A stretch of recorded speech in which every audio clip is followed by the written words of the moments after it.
नमस्कार दोस्तों, जय श्री राम। आज मैं आपसे एक टॉपिक है, उसमें अच्छा उसका बात अच्छी है। भाग्यवान बनने के लिए क्या करें?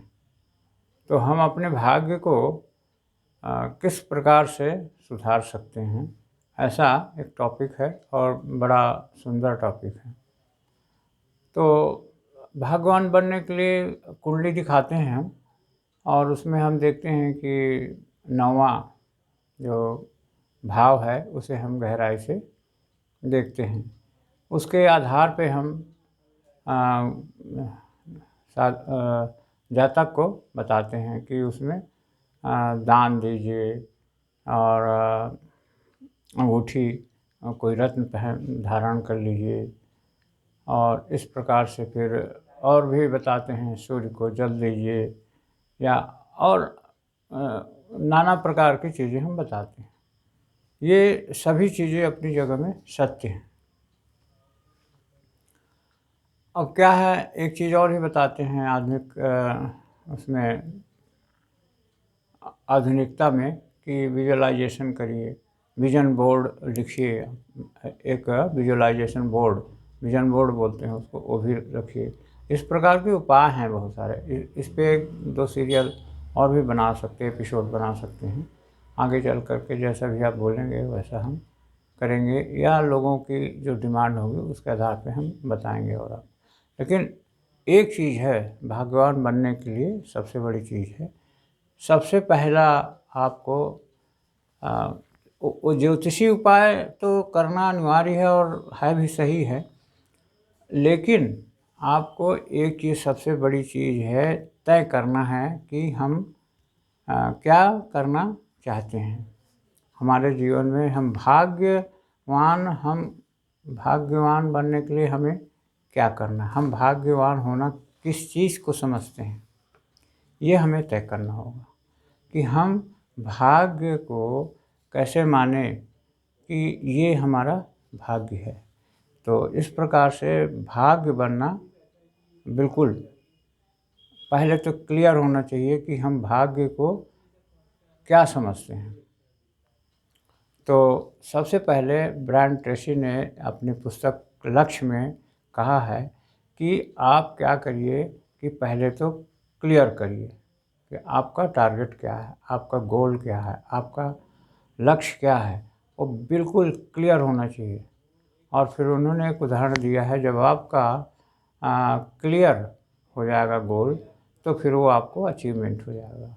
अचीवमेंट हो जाएगा, आप उस पर लगातार मेहनत करेंगे और काम करेंगे। और फिर यदि आपको ना भी पता हो कि वो कहाँ है, कैसे है, तो भी वो आपका अचीवमेंट हो जाएगा। कैसे? आप उसको टारगेट बना लीजिए और उसको एक उसमें एक बोर्ड बना लीजिए, विजन बोर्ड, या अपनी डायरी बना लीजिए। उसमें आप लिखिए कि मुझको अमुक चीज़ चाहिए, क्या चाहिए, अपने लक्ष्य को लिखिए, और फिर वो आपको अचीव होगा। आप, हमने इसके पहले और भी किसी वीडियो में कहा है, और गीता में एक चीज़ भी कही है। गीता के अध्याय 9 में ये कहा गया है, और उसका श्लोक नंबर है 14, और इसको मैं आपको पढ़ देता हूँ। वे दृढ़ निश्चय वाले भक्तजन निरंतर मेरे नाम और गुणों का कीर्तन करते हुए तथा मेरी प्राप्ति के लिए यत्न करते हुए और मुझको बार बार प्रणाम करते हुए सदा मेरे ध्यान में युक्त होकर अनन्य प्रेम से मेरी उपासना करते हैं। ये 14वां श्लोक है, और उसका श्लोक का अर्थ है, और ये 14वें श्लोक का अर्थ है, और ये गीता के 9वें अध्याय में लिखा हुआ है। और इसका संस्कृत भी पढ़ देता हूँ। सततं कीर्तयन्तो माम यत्तन्तश्च दृढ़व्रताः नमस्य नमस्यन्तश्च माम भक्त्या नित्ययुक्ता उपासते। और उसका अर्थ है, मैं वो जो पढ़ा हूँ। तो दृढ़ निश्चय वाले, इसका अर्थ क्या है? दृढ़ निश्चय का अर्थ ये है कि आप अपने निश्चय को ऐसा बना चुके हैं कि वह बिल्कुल दृढ़ है, उसके विपरीत कोई भाव मन में नहीं है। इसमें मैं आपको भी पढ़ देता हूँ। क्या है? यथार्थ निश्चय का अर्थ है वह समग्र हो, उसके विपरीत कोई भाव मन में ना हो, तो ही निश्चय यथार्थ होगा, अन्यथा डामाडोल रहेगा। पूरे मन से लिया गया हो, पूरे प्राणों ने हामी भर दी हो, तो वह यथार्थ हो जाएगा, आपका निश्चय यथार्थ हो जाएगा। और अगर पूरे प्राणों ने हामी ना भरी हो, तो वह क्या होगा? निश्चय यथार्थ नहीं होगा, काल्पनिक रहेगा, वास्तविक नहीं होगा, मन डोलता रहेगा। यथार्थ निश्चय का अर्थ है कि पूरे चित्त से लिया गया हो। आगे फिर दृढ़ निश्चय का अर्थ है पूरे प्राण इतनी आत्मसात है कि चाहे हार हो चाहे जीत हो, चाहे सफलता मिले चाहे असफलता, निर्णय नहीं बदलेगा। सब खो जाए बाहर, लेकिन भीतर खोजने वाला संकल्प नहीं खोएगा, वह जारी रहेगा। सब विपरीत हो जाए, सब प्रतिकूल हो जाए, कोई साथी ना मिले, कोई संगी ना मिले, कोई अनुभव की किरण भी ना मिले, अंधेरा घनघोर हो, टूटने की कोई आशा ना हो, तब भी निर्णय नहीं बदलेगा। किरगार्ड ने कहा है, जो आशा के विपरीत आशा करके रहे, विपरीत में आशान्वित रहे, वही दृढ़ निश्चय वाला है। दृढ़ निश्चय का अर्थ है जब सब तरह से आशा टूट जाए, बुद्धि जब कहे कुछ होगा नहीं, अब आगे कोई मार्ग नहीं, शक्ति चूक गई, सांस लेने तक की हिम्मत नहीं, एक कदम अब उठ नहीं सकता और मंजिल का कोसों तक पता नहीं, तब भी भीतर कोई प्राण कहता चला जाए कि मैं मंजिल है और चलूँगा, चलता रहूँगा। इसका नाम संकल्प है। तो संकल्प मतलब आपको संकल्प को आपको समझना होगा कि संकल्प क्या है। और संकल्प में एक चीज़ है, जैसे मान लीजिए आप मेडिटेशन करते हैं। मेडिटेशन मतलब इसको और मोटे रूप में आप समझिए, चिंतन। आप चिंतन करते हैं, उसके बारे में भी सुनिए क्या कहा गया चिंतन को।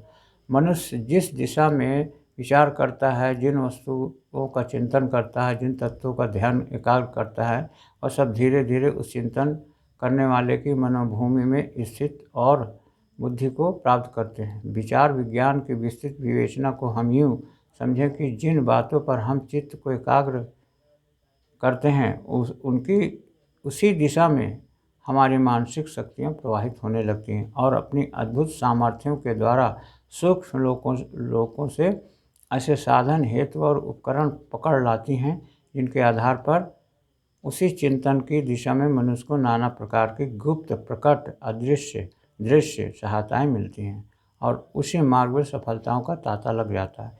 चिंतन का ऐसा ही महत्व और महात्म्य है। तो ये चीज़ें हैं, ध्यान योग की महिमा, ये सभी लोगों को पता है।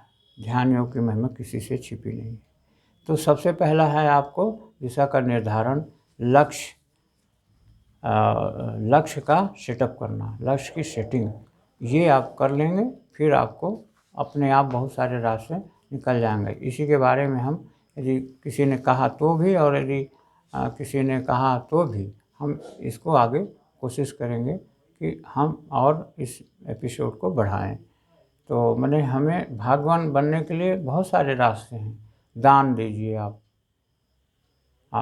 और बहुत सारी चीज़ें हैं, लेकिन सबसे पहला महत्व है आपको आपकी दिशा निर्धारण, लक्ष्य, गोल, उसका सेटअप करना और उसे आप अपनी डायरी में लिखिए, पर डे लिखिए और फिर वो आपको आगे का रास्ता अपने आप आपको मिलेगा।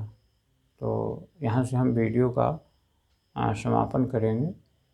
सभी लोगों को दिल से धन्यवाद, वीडियो देखने वालों को धन्यवाद और आप लाइक करिए, सब्सक्राइब करिए, शेयर करिए, लाइक, शेयर, कमेंट्स और कमेंट भी करिए और सब्सक्राइब करके बेल आइकन का घंटा भी दबा दीजिए, जिससे हमारा ये वीडियो का नोटिफिकेशन आपको मिले।